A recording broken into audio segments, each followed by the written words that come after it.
Dewch i ni weddio.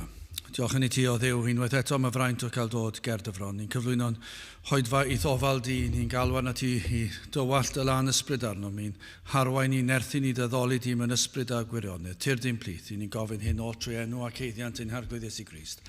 Amen. Croeso'n gwasanaeth ar ôl yr oedfa fe fydd na baned dros nesaf yn y neuadd. Ni'n hoedfa nesaf pnawn Sul am hanner adi 3. Eich atgoffa o'r cwrdd gweddi misol ar y drydedd nos Iau o bob mis. Felly bydd yr un nesaf Mawrth 16, Mawrth yr 15 am hanner awdi 7. Wrth i'r casgliad gael ei gymryd, gen i gan i tra'r un heistedd emyn rhif 185. Iesu nid oes terfyn arnad, 185.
Bydd am darlleniad o'r Colosiaid, y bennod gyntaf.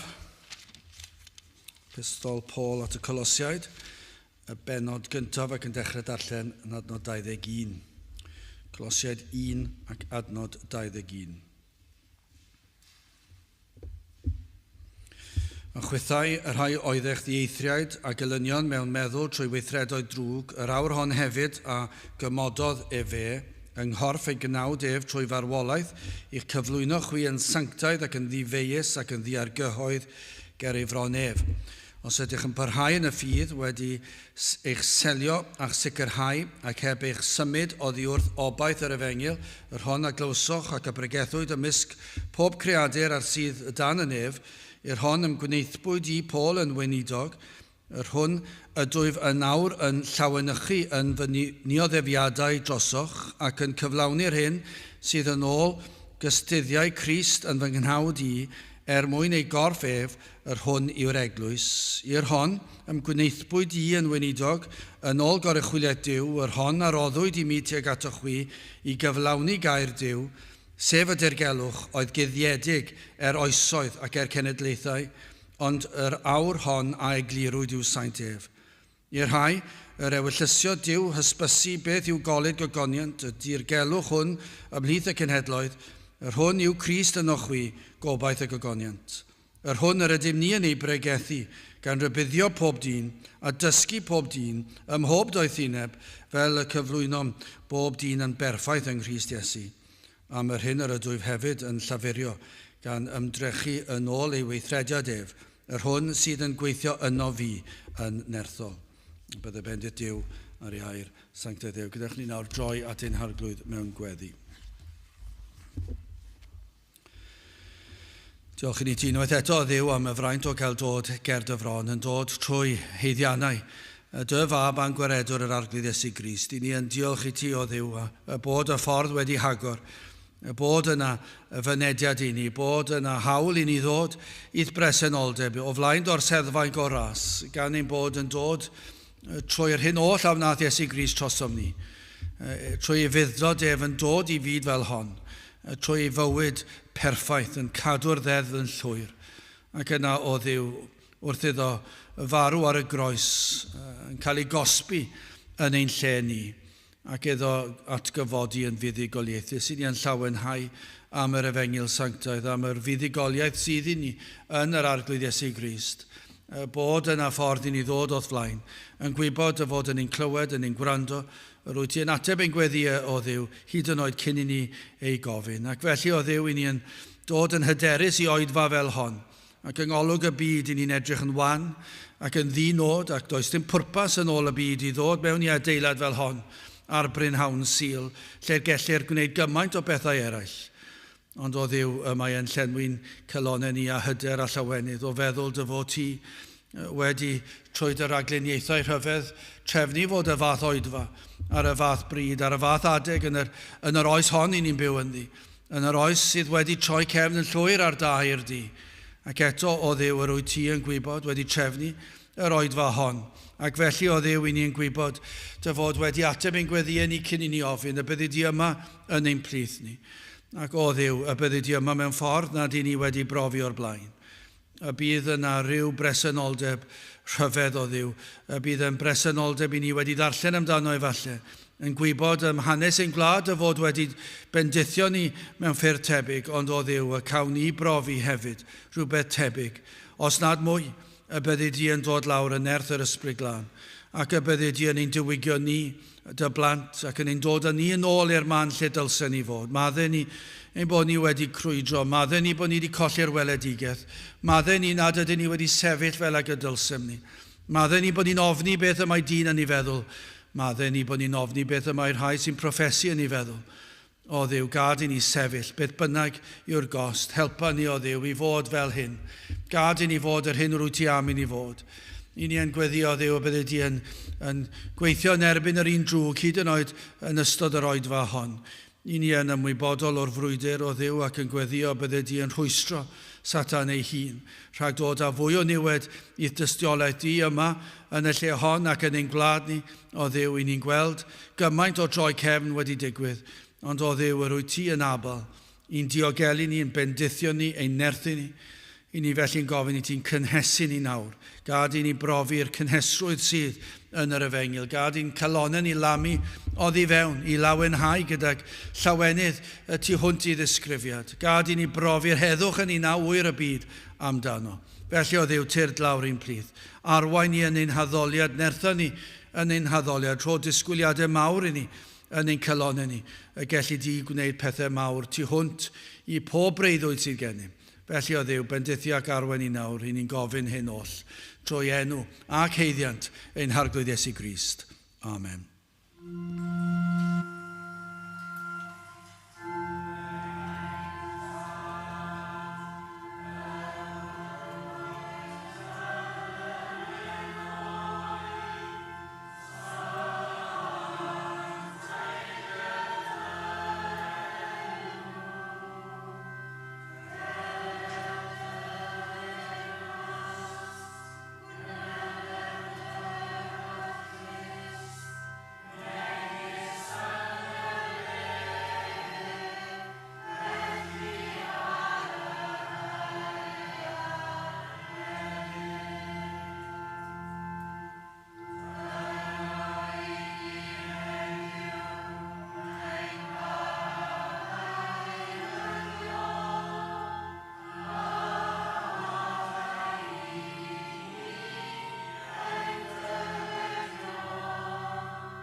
Gadewch ni gan i emyn rhif 89. Dyw mawr y rhyfeddodau maith rhyfeddol yw pob rhan o'th waith, ond dwyfol ras mwy rhyfedd yw, nath holl weithredoedd o bob rhyw. 89 gen i sefyll i'w chanu.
Bydd am y testyn o'r Colosiaid y benod gyntaf ac adnod 27. Colosiaid y benod gyntaf ac adnod 27.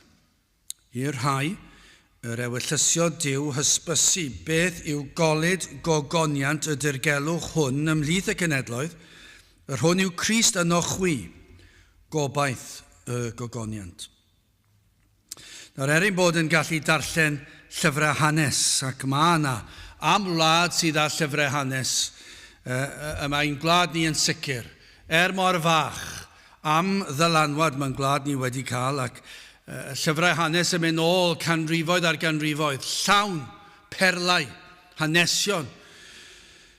Ac fe allech chi dreulio bywyd yn darllen y llyfrau yma, ond ar sawl pwnc, tywysogion a'r cestyll a'r brwydra ac yn y blaen, ond am hanes yr eglwys dros y canrifoedd, nôl i gyfnod Dewi Sant, allech chi feddwl, am hanesion, am lyfrau, am ddiwygiadau sydd wedi bod yn ein gwlad ni.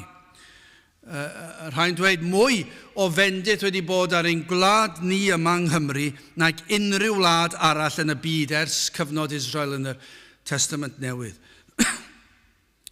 Cyfnodau pan yr oedd yr eglwys yn gryf. I ni'n gallu darllen, ni wedi darllen yn do. Mae'r adeiladau yma'n dist i'r peth. Roedden nhw'n gweld yr angen i adeiladu capeli oedd yn dal 600, 800, 1000, 1500. Ac o'ch chi'n mynd i dynasoedd mawr o'n nhw'n dal mwy hyd yn oed. Ac yr oedd yr Efengyl yn gadarn iawn, yn cael effaith ac yn cael dylanwad ar gymdeithas. Ac hyd yn oed, os nad oedd yr mwyafrif yn credu mewn dinas neu tref, yr oedd dylanwad yr Cristnogion yn anferthol. Dwi'n mynd goffo teithio trwy Gymru, ac fe welwn ni'r holl gapeli sydd yn gweiddi allan yr hyn oedd yn wir am ein gwlad. Ond nag yw mor anodd dychmygu'r peth heddi. Mae'r llyfrau hanes dyn ni, mae nhw yna. Ni yn darllen yr cyfnodion, i ni'n gwybod bod yn wir, ewch chi i'r ganol y dref yng Nghaerdydd, dwi'n yn siŵr, os yw y dal yna, a'r papur newydd, ac os ewch chi mewn i'w archifdy, lle maen nhw'n cael yr holl papurau dros y blynyddoedd, ewch chi nôl i ddechrau ganrif diwetha, fe fyddwch chi'n gweld erthyglau papur newydd yn rhoi datganiadau anhygol am y diwygiadau oedd yng Nghymru. A'r effaith oedd yn cael. A'r bopeth oedd yn cael effaith ar chwaraeon, oedd yn cael effaith ar y tafarnau, oedd yn cael effaith ar y llys, oedd y barnwr, oedd dim gwaith o fe wneud. Oedd yn cael effaith ar y pethau glo, doedd y cyffilau neu a synod ddim yn deall iaith y rhai oedd yn gweithio yna bellach, achos oedd nhw ddim yn rhegi dim mwy. I ni'n darllen erthyglau anhygol am ein glo, ond ni'n methu dychmygu fe nawr. Mae mor bell yn ôl, mae mor wahanol. Yn ein gwlad fach ni, ni'n sôn am gwledydd eraill ar y funud, dwi'n mynd yng Nghymru, beth ni'n gweld yr holl fydreddi, casineb ym mhobman, balchder anfoesoldeb o bob math, trais, eilyn addoliaeth ym mhobman, rhyfygu, anffyddiaeth. Mae ym mhobman, mae'n rhemp. Mae ym mhobman. So os i ba le ewch chi, i ba bentref ewch chi, siwr o fod byddwn ni'n ffeindio pob math o bechod ym mhob un pentref yn ein gwlad ni. Mae mor anodd dychmygu gweld y capel yma'n llawn, ond mae capeli bach yng Nghymru, mae'n ddigon anodd dychmygu capeli bach ein gwlad ni, falle sydd yn dal 80, falle 100, i ni methu dychmygu reina'n cael ei llenwi. Petawn ni'n llenwi'r 2 linell flaen, mi fyddwn ni'n llawenhau, ond i lenwi capel o 80 i 100, ni ddim yn gallu dychmygu beth. Lle yma'n dal 600, i ni ddim yn gallu dychmygu'r peth. Nag yw, mae rhy anodd i ni ddychmygu. Mae'r safiad i ni yn ei ddal yma heddi pnawn yma, yr Efengyl, yr hyn i ni'n ei bregethu, mae mor estron, ond yw i'r mwyafrif o bobl. I mwyafrif o boblogaeth Cymru, mae'r hyn i ni'n ei bregethu yn od, yn wrthyn, ac hyd yn oed yn atgas i bobl. Mae'n estron i grefyddwyr, maen nhw'n edrych arno ni fel eithafol. Be sydd yn od, mae'r pobl sydd yn proffesu bod nhw wedi cael rhyw brofiad troedigeth, efengylydd, yn ein cyhyddo ni o fod yn eithafol dros ben llestri ac yn rhy gul, yn rhy gyfyng. Ond ydyn nhw'n wir? Fydd y mwyafrif o bobl sy'n proffesu, credu hyd yn oed yn gweld bod beth i ni'n pregethu fan hyn yn estron. Ond mae gair Duw yn ein hatgoffa ni dro ar ôl tro. Mae ei waith ef ydyw, ond nid yw'n angysur. Mae'n atgoffa ni drwy'r amser, o'r dechrau i'r diwedd. Mae gwaith yr arglwydd yw e. Fe sydd yn gweithio. Fe sydd yn agor y llygaid. Fe sydd yn datguddio ei hun. Dyna be mae gair Duw yn dweud wrth i ni. Felly mae e'n llenwi ni gyda gobaith, bod na elfen o dristwch, a fe ddyle fod dristwch, a fe ddyle ni fod yn gofyn pam fod pethau fel y gymau e. Ydyn ni wedi colli'r weledigaeth? Ydyn ni wedi colli'r baich? Ydyn ni wedi troi cefn? Achos yn sicr i chi, i ni wedi fel cenedl, nid yw'r Efengyl yn cael ei phregethu yn y mwyafrif llethol o gapeli yn ein gwlad ni. Maen nhw'n pregethu rhyw ddwlu llwyr, maen nhw'n pregethu rhyw foesau, maen nhw'n pregethu rhywbeth, ond dydyn nhw ddim yn pregethu'r Efengyl. Ond hyd yn oed ymhlith Efengylwyr, does dim pregethu'n digwydd. Be sy'n digwydd? Rhyw sgwrs fach dawel yw i. Does dim pledio gyda pobl. Mae'r sefyllfa mor argyfyngus, ac eto, i ni'n gweld hyd yn oed yr eglwys Efengylaeth diwygiedig. Maen nhw wedi colli'r weledigaeth. Maen nhw'n mynd ati ac yn dweud, maen nhw'n credu yn sofraniaeth Duw, ac i ni'n credu yn sofraniaeth Duw. Ond maen nhw'n mynd i ddweud hyn, fe ne Duw ddiwygio pan fi Duw am ddiwygio, ac i ni'n gwybod bod hwnna'n wir. Ond fe ddwedodd Spurgeon ei hunan, dwi'n rhaid i ni bregethu fel petaiau lawr i fi. Ond yn gwybod dyw e ddim. Dyna'r cydbwysedd. A dyna beth ddyla'r rhai sydd yn gwrando fod yr un peth yn ein cwrdd gweddi ni. Dyla ni fod yr un peth pan ni'n ein gweithle ni neu yn ein cartrefi ni. Fel petai yn ddibynnol arno fi yn yn gwybod mae'r arglwydd sydd yn gweithio. Dyna'r cydbwysedd. Galwyd Paul, mae'n dweud fan hyn, i bregethu, nid i cael chat. Nid i sibrwd, nid i cael sgwrs fach, nid i ddarlithio. I ni cael llon bol ar ddarlithio yn ein gwlad ni bellach. Mae'n hen bryd i ni ddod nôl, a be mae Paul yn dweud, i bregethu gair Duw, i ddweud wrth pobl, i chi'n mynd i uffern, i dragwyddoldeb. Dyna beth mae gair Duw yn dweud. Mae'n beth ofnadw. Mae'n dychryn fi wrth i fi dweud y fath eiriau. Dwi ddim yn gallu meddwl beth yw uffern. Dwi ddim yn gallu dychmygu'r peth mae'n rhy anodd a fe ddylen ni. Ond mae gair Duw yn dweud bod na fath le. Ac mae'n dweud fe fydd pobl yn mynd yn am dragwyddoldeb. Mae'n afiach yn dweud, mae'n erchill, ond mae'n rhaid iddo fod. Mae Duw yn sanctaidd. Mae Duw yn llawn cariad, ond mae'n gyfiawn. A dyna pam dwedodd Paul, mae'r materion yma'n ddirgel. Ond maen nhw'n holl bwysig ac mae angen pregethu nhw. Mae angen pledio gyda pobl. Mae angen gwahodd pobl, dyna i chi warth yn yr eglwys, lle dyw pobl ddim yn pledio ac yn gwahodd pobl i gredu. Ble maen nhw'n cael yr athrawiaethau yma, dwi ddim yn gwybod. Ond fe fyddan nhw'n atebol. Llai ddychmygu'r dydd pan fydd rhai yn cwrdd â Paul, a fydd Paul yn edrych ar nhw yn dweud, beth oeddech chi'n neud? Os oedden nhw wedi credu yn y lle cyntaf? Beth oeddech chi'n neud? Roedd pobl yn mynd i dragwyddoldeb, ac roeddech chi'n actio iddyn nhw, roeddech chi'n sibrwd iddyn nhw, roeddech chi'n rhoi darlith iddyn nhw ar foesau, roeddech chi'n dweud wrthyn nhw sut o'n i fod i edrych ar ôl bobl fan hyn fan draw a cael elusennau, a'r holl bethau sydd yn hyfryd ac yn dda, ond nid dyna'r Efengyl, nid dyna yw'r Efengyl. Yr Efengyl yw beth sydd dyn ni o'n blaen ni yma heddi.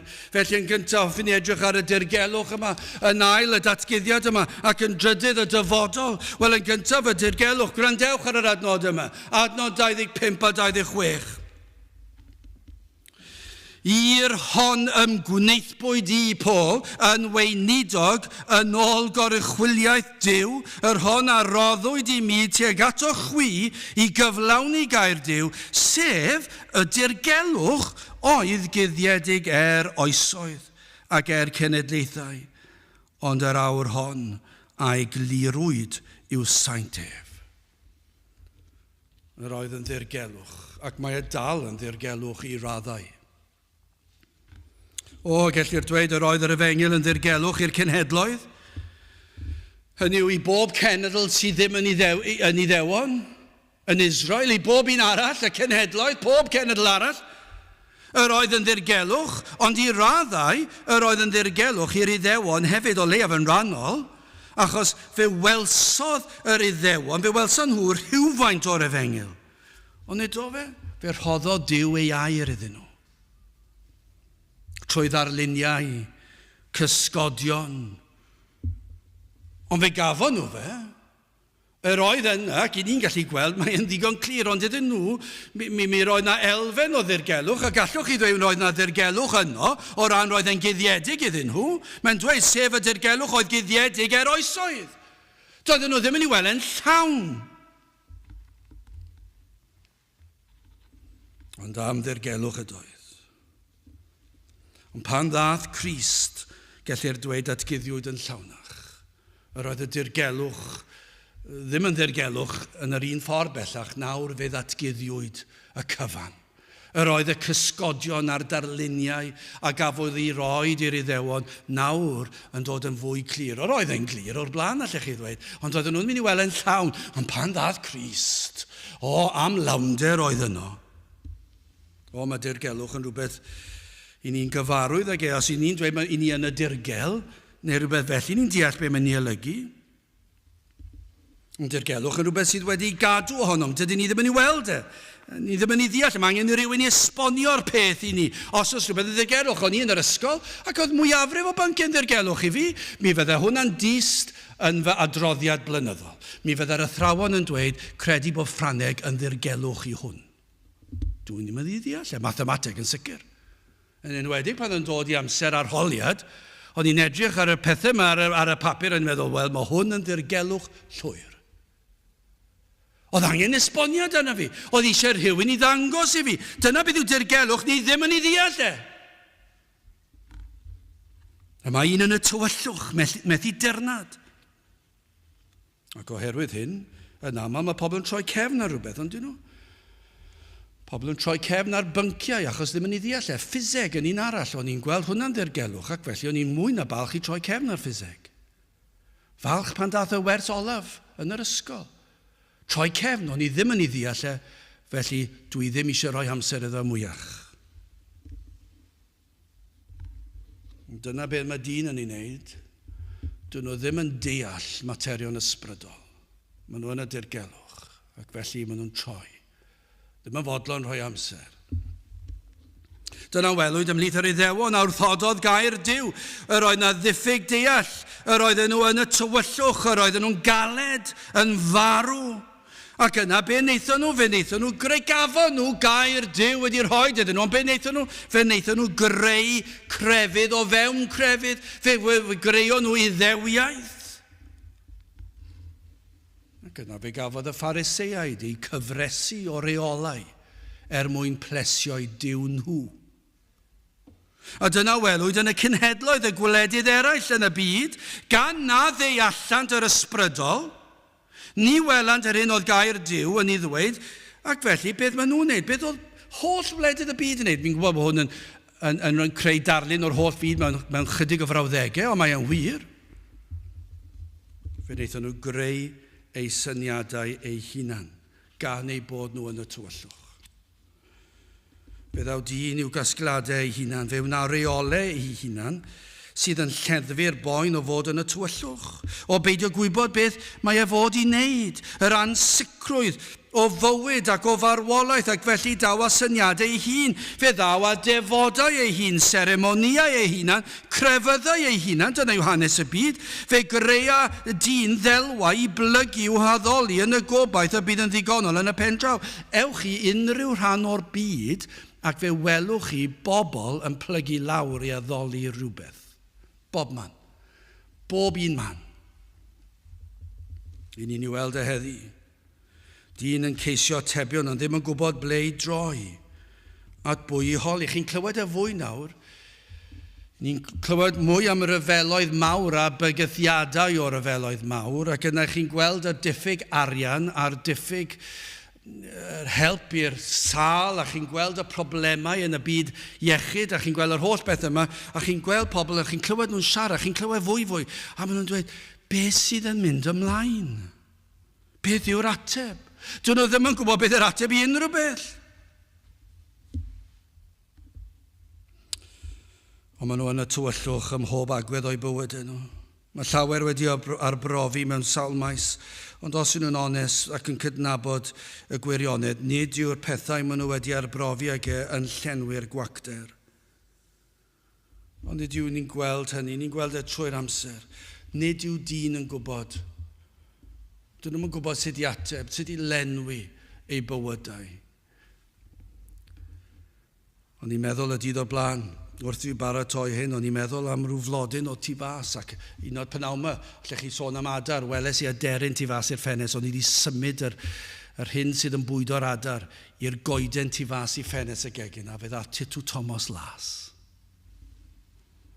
Sefyll yna yn bitar hadau. Mae e'n bictiwr yn dweud. Chi roed wedi edrych, a chydig cyn o'n i'n edrych ar y deryn di, ac o'n i ddim wedi sylweddoli yn ddiweddar, bod llyged bach oren o gwmpas y lygad. Cilch bach oren o gwmpas y deryn. Yr un lliw ar pig. Mae fel bod rhywun wedi cael brwsh paint a'i beintio fe mor fanwl. Mae e'n brydferth. A'r holl adar prydferth sydd o gwmpas. A'r blodyn, pan ych chi'n meddwl am brydferthwch y blodyn, ond nid yw dyn yn gallu ddeall na i werthfawrogi we, nid yw dyn yn plygu ac yn addoli'r creawdwr, dwi ddim yn deall, mae'n gallu dweud bod y blodyn yn tyfu o hedyn, ond sy'n nhw'n gallu deall mae'n amosib i deall mae e tu hwnt i ni deall, adar, blodau, unrhyw beth, dyw dyn ddim yn gwybod sut gall y pethau yma dod i fydolaeth, yr hedyn ei hun. Ddim yn gallu esbonio yr holl amrywiaeth o brydferthwch sydd yn y blodau. A'r holl arogl hyfryd sydd yn dod o flodyn. A'r bwysigrwydd y blodyn i'r blaned. Un blodyn mor bwysig i'r holl blaned. Mae'n anhygoel yn dweud? Mae blodau mor bwysig. Ond maen nhw mor bwysig, ond maen nhw'n brydferth hefyd. Maen nhw mor brydferth hefyd, ac maen nhw'n dod â arogl dar hyfryd i'r stafell hefyd, ac i'r ardd. Ac mae Duw wedi creu'r rhain a wedi rhoi rhain i ni, ond nid yw dyn yn ei ddeall e. Maen nhw'n gweld y prydferthwch, ond ddim yn gweld e fel mae'r Cristion ni'n weld e. Maen nhw yn y tywyllwch, dyn nhw ddim yn gallu esbonio'r peth. Dyn nhw ddim yn gallu esbonio sut mae blodyn yn gallu dod o hapusrwydd a llonyddwch. Mae yn y tywyllwch. Dyn nhw ddim yn gallu hyd yn oed ar y lefel blodyn gweld mawredd y creawdwr. Maen nhw yn y tywyllwch. Pan gwel dyn modern y bedd. Dwi ddim yn gweld, dyn nhw ddim yn deall y bedd. Dyn ddim yn gallu deall y bedd. Dwi ddim yn deall pwrpas bywyd. Pan mae'n gweld y bedd, mae'n meddwl am pwrpas bywyd, ac mae'n ei llenwi'r dyn ag anobaith, ac mae'n dychryn dyn i weld y bedd. Ond dyn nhw ddim yn gallu dod ag ateb. O feddwl mae dyma'r diwedd.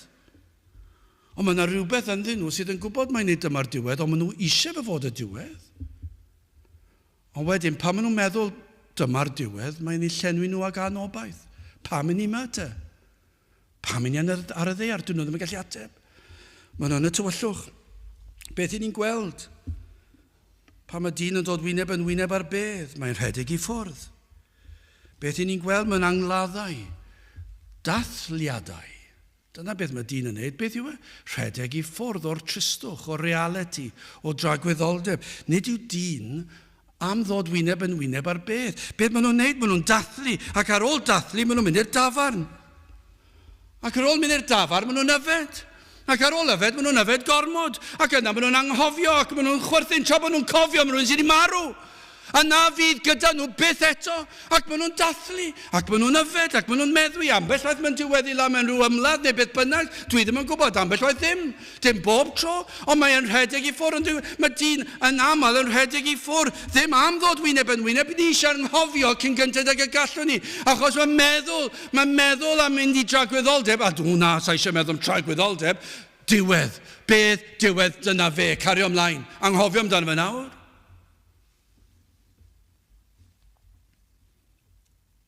Fath dywyllwch, y fath drystwch, y fath dirgelwch iddyn nhw. Ond nid yw yn torri'ch calonnau chi wrth i chi weld cymdeithas. A beth sydd yn wir, y mae'r pethau mae'n guddiedig iddyn nhw. Dyn nhw ddim yn ei weld e, felly dydyn ni ddim yn feirniadol. Chos beth ni'n gweld yw, maen nhw yn y tywyllwch. Mae'n ddirgel. Mae bywyd mor wag, rhaid i llenwi fe gyda rhywbeth. Mae'n mor dychrynllydd. Mae'n dychryn chi gymaint, mae rhaid boddi fe, dyna beth mae dyn yn dweud. Mae nhw fel bod yn mae rhaid i ni foddi'r tristwch. Ac felly dyna beth ni'n gweld yn cymdeithas mynd o un pleser i'r llall, o un ddiod feddwl i'r llall, o un parti i'r llall, ac os o'r parti'n dathlu pen blwydd rwy'n yn 19, yn 11, yn 40, yn 50, yn 60, yn 70, ganmlwydd oed, os mae nid yna yw, gewn ni dathlu pan mae rwy'n di marw, gewn ni dathlu y bywyd, a gewn ni feddwi yn y dathlu, a maen nhw'n rhedeg i ffwrdd, dyn nhw ddim am oedi am eiliad, achos mae'n ddirgelwch iddyn nhw, mae'n driennus yn diwedd, nag yw'n dychryn chi. Gydwch chi ni symud ymlaen yn ail datgyddiad. Achos dyma yw cyffro yr Efengyl. Dyma'r rhyfeddod. Yr oedd dyn yn y tywyllwch oherwydd ei bechod. Ond fe wnaeth Duw ddatgyddio yn rhannol i'r Iddewon, ei air, ond nid o ei gyfraith, ei gynllun y byddai'n anfon ei fab, ni'n gwybod hwn yn yr Hen Testament, fe addawyd y byddai'r Meseia'n dod, rhoddwyd darluniau a cysgodion o'r arglwydd Iesu Grist sy'n ni weld ar aberthu trwy'r Hen Testament i gyd yn pwyntio at Iesu Grist. Cymeriadau yn yr Hen Testament yn gysgodion yn ddarluniau o Iesu Grist. Ac yna fe addawyd trwy'r proffwydoliaethau fod Iesu Grist yn dod. Mae'r holl Hen Testament yn pwyntio at Iesu Grist. Dyna beth mae'n dweud wrthyn ni, ond dyna fe ddath y dydd. Pan datguddiodd yn llawnach, yr adeg iawn, pan dath Crist, cyflawnodd e'r holl ddarluniau cysgodion proffwydoliaethau, ganwyd ef, ac yr oedd e yma, y dirgelwch yma, yr oedd e wedi cyrraedd, dyna beth ni'n cofio adeg y dolyg, fe ganwyd Iesu Grist, y sail i bob gobaith dyn, dyna beth mae'r adnod mae'n dweud, hwn yw sail ein gobaith ni. Dyma'r dirgelwch, y dirgelwch yw Iesu Grist, a fe yw'r sail gobaith dyn o fynd i'r nefoedd. Dyma beth mae'r adnod yn dweud. Heb y dirgelwch yma, heb y Meseia, nid oedd gobaith o unrhyw fath. Nid oes gobaith o fywyd tragwyddol, o ogoniant, o fynd i gogoniant, o'r nefoedd. Does dim gobaith o fywyd tragwyddol heb y dirgelwch yma sef Crist. Adnod 26 a 27, sef y dirgelwch oedd guddiedig oesoedd ac cenedlaethau, ond yr awr hon a'i glirwyd yw saint ef. I'r rhai yr ewyllysio Duw hysbysu. Beth yw golyd gogoniant y dirgelwch hwn? Ymhlith y cenhedloedd. Yr hwn, a mae'n dweud dyma yw'r dirgelwch. Mae'n cael ei hysbysu, mae'n cael ei ddweud wrthych chi. Yr hwn yw Crist yno chwi, gobaith y gogoniant. Dyma be mae'n dweud. Mae Iesu Grist yw y dirgelwch. Mae Iesu Grist yw'r cyfoeth. Mae Iesu Grist yw y gogoniant. O, mae'r pethau mae'n fawr yn dydyn nhw. Maen nhw'n ddofn, maen nhw tu hwnt i'n hymgyffred ni, i Dduw ddod i'n plith, iddo gael ei enni'n faban, iddo ddod mwyn marw ar y groes, fel ni'n dyfynnu'n aml o am gael ffydd i edrych gyda'r angylion fri i drefn yr iachawdwriaeth, dirgelwch yn ddi-si. Beth yw'r dirgelwch? Dwy natur mewn un person yn anwahanol mwy, mewn purdeb heb gymysgu, yn berffedd, hollol, trwy. Dyna beth ni'n deall fan hyn, mae hwn yn dirgelwch. Hanfod y dirgelwch yma yw Iesu Grist. Mae'n dweud Crist yw sail ein gobaith. Does dim gobaith heb Grist. Achos dyma'r unig ffordd i'r nefoedd. Does dim ffordd arall i'r nefoedd. Does dim crefydd arall sydd yn arwain i'r nefoedd. Does dim opsiynau arall sydd yn arwain i'r nefoedd. Dyna beth mae'r adnod yn dweud. Dyma yw sail ein gobaith. Fe ddwedodd Iesu Grist ei hun, mae fi yw'r ffordd y gwirionedd ar bywyd. Nid oes. Does dim ffordd arall at y tad, ond trwy fi. Mae'n dweud yn ddigon clir. Ac felly mae'n rhaid i chi ofyn be maen nhw'n pregethu. Os nad ydyn nhw'n pregethu Iesu Grist ar groes, be maen nhw'n neud? Be sydd yn mynd ymlaen? Yn yr holl wledydd y byd yma, yn y holl capeli sydd dal ar agor yng Nghymru, dim llawer ohonyn nhw, beth maen nhw'n ei bregethu? Achos yr unig sail i obaith o fynd i'r nefoedd yn ôl y Beibl yw Iesu Grist. O am dirgelwch, achos mae'n dweud hefyd, rhaid i'r dirgelwch yma fod yno fi. Mae rhaid iddo fod ynom ni. Mae hwnna hynod yn fwy. Ni wedi cael yr ateb fe ddaeth Crist, ond mae yna elfen arall nawr. Fe ddaeth Crist i'r ddaear, ond nawr mae'r elfen ysbrydol hefyd. Mae rhaid i Grist fod yno fi. Dyna'r dirgelwch. Dyw'r byd ddim yn ei ddeall. Ac i ni methu esbonio fe, ni'n dwi'n gallu dweud i ni'n tystio bod e wedi digwydd, ond dyma yw'r dirgelwch, yr hwn yw Crist yno chwi, gobaith y gogoniant. Mwyn cael y gobaith o fynd i gogoniant y nefoedd, mwyn cael y gobaith yna, rhaid i Iesu Grist fod yno fi. A ddawyd y byddai Crist yn gallu trigo yng nghalonnau'r cenhedloedd fel yr Iddewon, heb wahaniaeth rhyngddyn nhw. Dyna oedd yr iddewyd. Dyw y mab ynom ni, yn trigo ynom. Am ddirgelwch, ond dyma yw'r Efengyl, rhaid i Iesu Grist. Nid oes gobaith, nid oes Efengyl i'w ffregethu, heb Iesu Grist, ac iddo fe fod ynom ni. I ni'n gwybod y dath Crist i'r byd yma. Yng nghyflawnder amser, ac fe gyflawnodd e holl popeth gofynnwyd iddo wneud gan y tad. Fe anfonwyd Iesu Grist i fod yn gynrychiolydd i chi a fi. Ac i fod yn gynrychiolydd i chi a fi, yr oedd rhaid cadw'r gyfraith. Ac fe gadwodd e'r gyfraith yn llwyr, yn ein lle. Ac yna fe ddath e'r byd, ac yr holl hanes ei fywyd, beth yw e, carlamu tuag at Fryn Calfaria, ble rhoddodd ei ddwylo pur ar le. Dyna beth ni'n deall. Dyna beth mae gair Duw yn darllenwch yr Efengyl. Beth yw e? Hanes Iesu Grist. Yr holl hanes yn mynd fan hyn, mynd fan draw. Yr holl beth yn ysgoi yr adeg pan oedd rhai eisiau gwneud yn frenin, rhai eisiau ladde, ac yn anffoi o'r rhain i gyd. Ac yna fe nath dweud, na, mae'n amser penodedig wedi drefnu cyn llunio'r byd, y bydda fi yn mynd i Fryn Calfaria. Ac fe fyddai'n rhoid fy nwylo i pur ar led. Fe wisgai'r goron o ddrain. Mwyn i'r brwnt cael bod yn wyn. Dyna beth oedd e, mwyn cael achub yn eidiau. Lle byddai'n agor ffynon ei waed. Lle gall dyn golchi pob staen pechod i ffwrdd. Achos yno ar y groes y talodd Iesu Grist, y pris, cymerodd ein cosb yn ein lle. Ôl am gyfoeth. Am ddirgelwch, am gobeith sicr sydd yn Iesu Grist. Dyna beth mae Paul yn dweud, mae'n ddirgelwch, ydy o, mae wedi cael ei datguddio. Ac mae'r pethau mae'n cael ei datguddio yn ysbrydol, a mae'r rhaid i'r datguddiad yma, sef Crist, fod yno chi. O'n i'n darllen Spurgeon ar yr adnod yma. Gwrth gwrs, does dim modd, dynwared dim modd ail wneud fel oedd ei ddweud, yna llai ddychmygu'r sefyllfa. Siwr o fod cannoedd os nad miloedd o bobl yn gwrando arno. Ac fe oedodd e'n funud ac fe ddwedodd e wrth bawb wrth edrych ar draws y dorf anferth.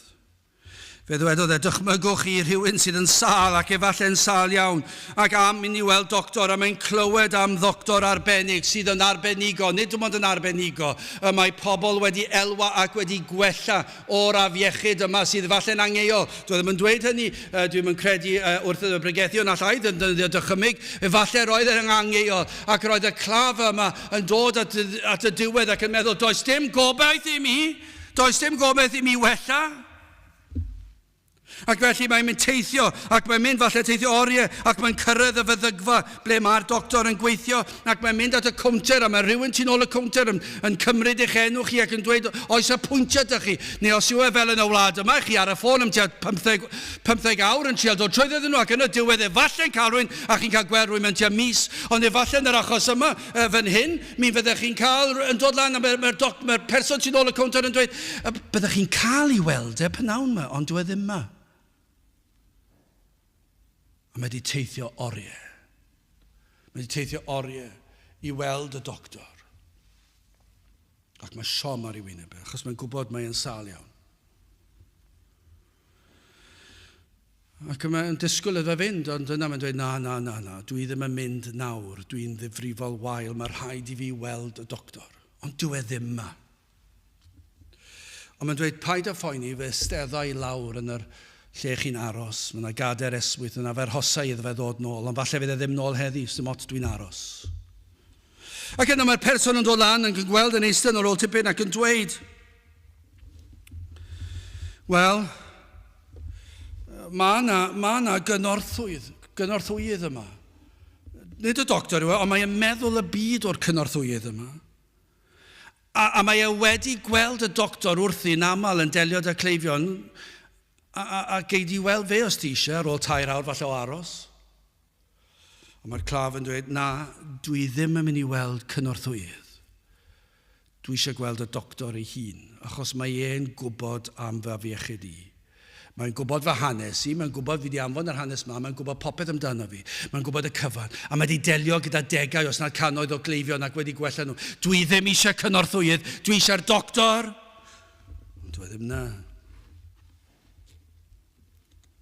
Gyda mae'n dod lan falle nes ymlaen ar ôl awr fach yn dweud, wel, os ti mynd i aros, cer i'w stafell lle, mae yna lyfrau ar y silff yn delio gyda dy fater di. Mae lle di ddarllen i weld os yna rhywbeth na'n help. A mae'n dweud, na, dwi eisiau gweld y doctor, sa'n mynd i ddeall y llyfrau. Ac wedyn mae'n dweud, wel, mae yna gwpwrdd yna llawn moddion. Cer mewn i'r cwpwrdd a gweld os yna rhywbeth fyna sy'n gallu helpu ti. A mae'r claf yn dweud, dwi ddim eisiau'r moddion, ond sa'n gwybod pa foddion i gymryd.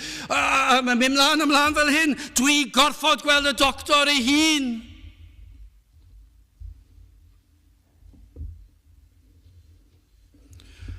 Dwi'n gwybod beth i wneud â hun. A mae'n llawn anobaith. Rhaid i mi weld y doctor. Ond nid dyma sydd yn wir am enaid. Rhaid i mi gael Crist. Rhaid i mi weld y meddyg yr enaid. Does neb arall yn neud y tro. Allai siarad ar rhywun, sydd wedi dod yn Gristion, allai siarad, darllen llyfrau, allai wneud y cyfan, ond mae rhaid i mi ddod at Grist, rhaid iddo fe delio fy achos i, neb arall, dwi ddim eisiau rhyw offeiriad, dwi ddim eisiau neb arall, mae rhaid i fi gael Crist, dim ond fe sy'n gallu achub. Mae Spurgeon yn ei bregeth yn mynd ymlaen i sôn am yr mab y fradlon yn dychwelyd at ei dad, a dychmygu petai rhywun yn dweud mae'r tad allan. Ond byddai'r mab yn dweud, rhaid i fi weld dad. Rhaid i mi weld fy nhad. Dwi eisiau clywed bod e'n maddau i fi am fynd bant gyda'r arian. O, mae'n maddau ti. Na, rhaid i fi weld fe. Ond nid yr un darlun yw e. Dim rhywbeth ail law yw e, rhaid i fi ddod at Grist. A mae Crist yn dweud, dewch ata fi, pawb sydd yn flinderol. Dyna'r ateb, dyna'r Efengyl. Fe yw'r unig gobaith. Nid y capel. Nid crefydd, nid cymanfaganu, nid rhoi arian at elusen, nid bod yn weithredoedd da ac yn pentyrru nhw lan. Dim un o'r ein am yn iachub enaid. Yr hyn sydd yn achub enaid yw Crist.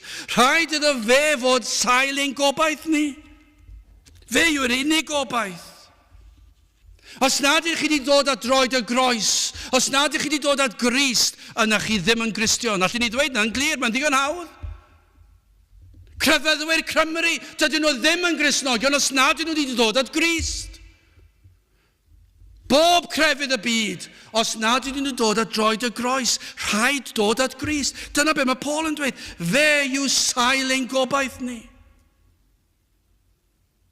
Chi'n dod yn wagla, wel, gadewch fi symud ymlaen yn olaf yn fer i orffen y dyfodol. Adnod 27, rhai yr ewyllysio Duw hysbysu beth yw golyd gogoniant. Golyd yw cyfoeth gogoniant y dirgelwch hwn ymhlith y cenhedloedd. Yr hwn yw Crist ynochwi. Dyma'r dirgelwch. Dyma'r cyfoeth y dirgelwch. Crist ynochwi. Gobaith y gogoniant. Mwyn i ni fwynhau y gobaith sicr yma yn y dyfodol. Mwyn i ni gallu byw bywyd gyda heddwch yn gwybod bod fy enaid yn saff. Mwyn i fi gallu dod at wely angau ac yn gorwedd na'n gwybod fod fy enaid yn saff. Nid rhestri dwi wedi bod yn berson neis, dwi wedi mynd i'r capel, dwi'n gwybod yr emynau, dwi'n gallu dyfynu ambell i adnod, a mae pawb yn meddwl fod mod i wedi wneud yn dda. Na, dyw hwnna ddim yn mynd i dal dŵr, achos ger bron Duw mae e'n disgwyl perffeithrwydd. Ac felly rhaid i mi wybod fy mod wedi gorchuddio a pherffeithrwydd Crist. Rhaid i fi wybod fod pob staen pechod wedi olchi ffwrdd, sut yn y gwaed a lifodd ar y groes. Rhaid i fi wybod bod yna rhywun arall wedi cymryd y gosb, achos fyddai'n treulio tragwyddoldeb yn talu'r bris am fy nghosbi, ond mae Iesu Grist wedi talu'r pris yn barod. Ac felly mwyn I fi fwynhau'r gobaith yma, y sicrwydd yma, o'r dyfodol y nefoedd, rhaid I mi fwynhau y gobaith nawr heddi. Ac fe ellir fwynhau hyn, trwy gael Iesu Grist ynof fi. Dyna sydd rhaid, dyna beth mae Paul yn dweud. Dyma yw y dirgelwch, ond y mae'r ysbryd glân yn gallu datguddio'r pethau yma I enaid sydd mewn tywyllwch. Be mae'n neud? Mae'n gallu dod, mae'n plannu hedyn sancteiddrwydd yn ni. Fe sydd yn tywys yr enaid at Grist, yn arwain ein llwybrau at glywed am y dirgelwch yma, am Iesu Grist. Dyna beth sy'n digwydd. Mae'n trefnu bod ni'n darllen rhywbeth, yn clywed rhywbeth, yn mynd I bregeth efallai, cwrdd â Cristion. Yr ysbryd glân sydd yn agor llygaid yr enaid mwyn weld yr angen, I weld y dirgelwch ac i'w ddeall. Yr ysbryd glân sydd yn arwain enaid at droed y groes, ac I bwyso trwy ffydd ar y dirgelwch sef Crist. Ac felly trwy ffydd y mae Crist yn trigo ynom hefyd, ond yw Crist yw popeth i'r enaid.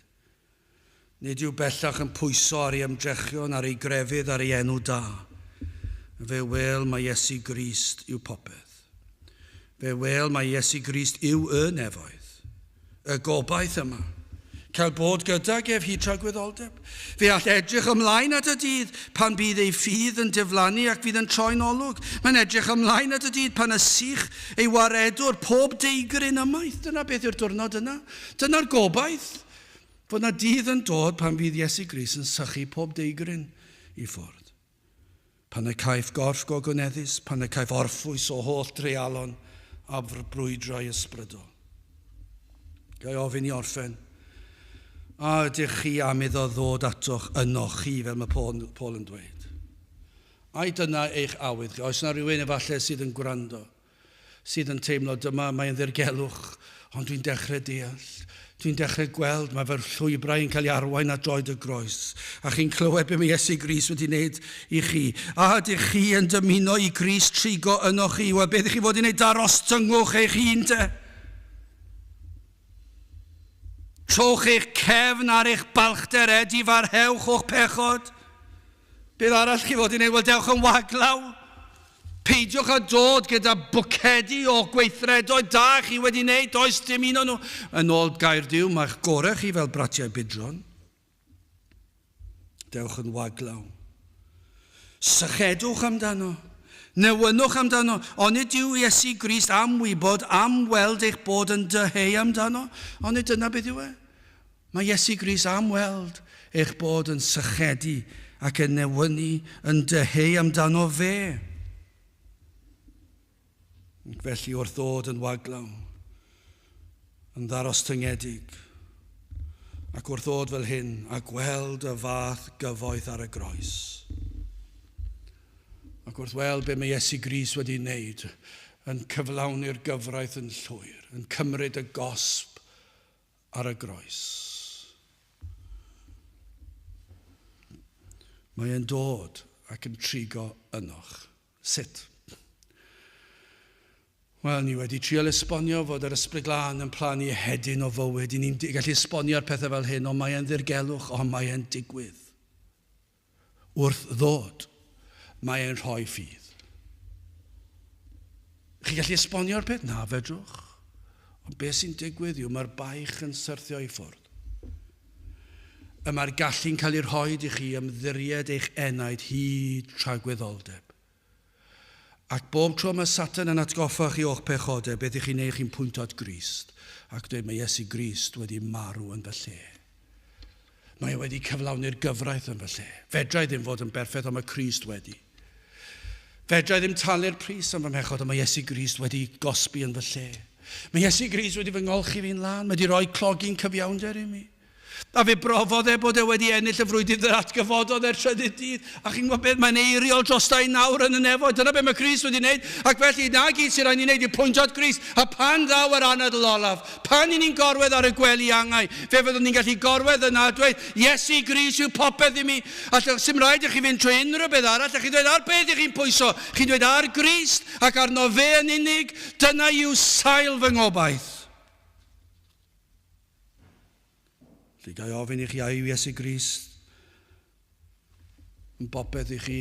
Os ych chi'n ceisio, gai ofyn i a yw e'n agos atoch chi nawr. Os felly galwch arno, dyna'r cyngor mae Eseia'n rhoi. Os yw e'n agos i chi yna galwch arno. Ceisiwch trai fod gerllaw. Peidiwch ag oedi. Pwyswch arno nawr. Credwch, dewch ac wrth ddod fydd y gwyrth yn digwydd. Bydd yr hodd o ffydd yn cael ei rhoi i chi.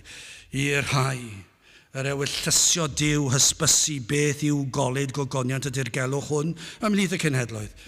Yr hwn yw Crist yno chwi, gobaith y gogoniant.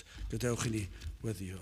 O Dduw, i ni yn diolch i ti am yr Efengyl sanctaidd, ac yn gweddio o Dduw, o aid yr hyfryd wawr ar led. Tyrd, goleua'r byd tywyll yma, ac o'r llygaid y neidiau iddynt weld ei hangen ac i weld yr arglwydd Iesu Grist. Tyrd, bendithio diogela ni, i ni'n gofyn hyn o trwy enw ac heiddiant ein harglwydd Iesu Grist. Amen. Gydwch i ni ganu emyn rhif 304, Deiwch bechaduriaid tlodion clwyfus cleifion o bob rhyw.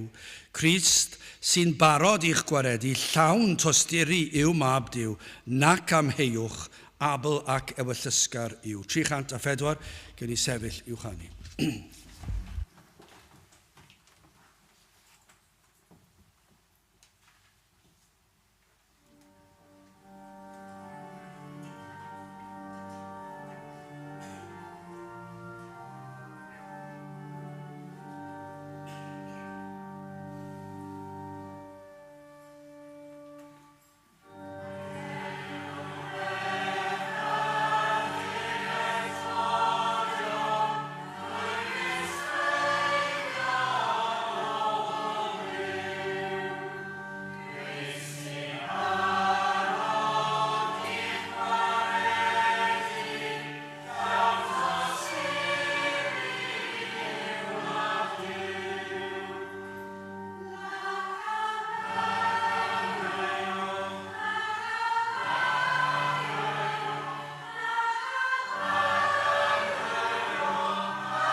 A nawr bydde di ras ein harglwydd Iesu Grist a chariad Duw a chymdeithas yr ysbryd glân fod gyda chwi oll hyd byth.